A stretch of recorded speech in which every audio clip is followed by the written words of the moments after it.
আগামীকালই হাইকোর্টে অভিষেক ব্যানার্জির মামলার শুনানি। বিদেশে যেতে চেয়ে আদালতে আবেদন করেছিলেন অভিষেক ব্যানার্জি। গতকালই কলকাতা হাইকোর্টে মামলা ফিরিয়ে দেয় সুপ্রিম কোর্ট। 7 দিনের মধ্যে হাইকোর্টকে সিদ্ধান্ত নিতে নির্দেশ। আগামীকাল সকাল 10:30টায় হাইকোর্টে শুনানি হবে। অর্ণব রয়েছে আমার সঙ্গে, আরো জানাবে অর্ণব।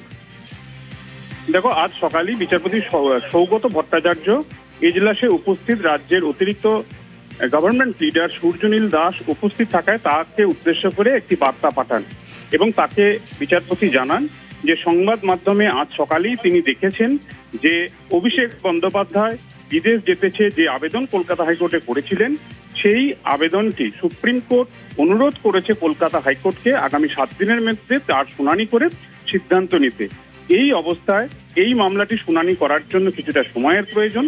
কাজে এই মামলা কাল বুধবার দিন সকাল 10:30 অর্থাৎ টপ অফ দ্য লিস্ট, একেবারে মামলার শুরুতেই এজলাসে বসলে শুরুতেই এই মামলার শুনানি আদালত করতে চান।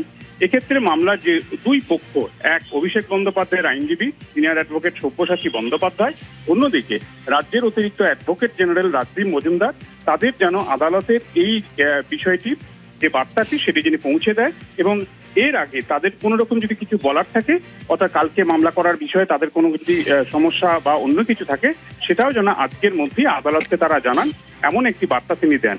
এতে বিচারপতি স্পষ্ট জানিয়েছেন বুধবার দিনে তিনি মামলাটি শুনানি করতে চান। সুপ্রিম কোর্টের যে নির্দেশ বা পর্যবেক্ষণ রয়েছে তাকে মান্যতা দিয়ে বা তাকে সম্মান জানিয়ে কলকাতা হাইকোর্ট এই মামলাটি কালই শুনানি করতে চায় এবং 7 দিনের মধ্যেই একটি সিদ্ধান্তে আসতে চায়। এখন চোখের চিকিৎসার জন্য অভিষেক বন্দ্যোপাধ্যায় বিদেশ যাবেন কিনা, অর্থাৎ আগামী 7 দিনের মধ্যেই কলকাতা হাইকোর্ট তার সিদ্ধান্ত স্পষ্ট করবে, তা বিচারপতি এদিনের মন্তব্যে এক প্রকার স্পষ্ট হয়ে গেল।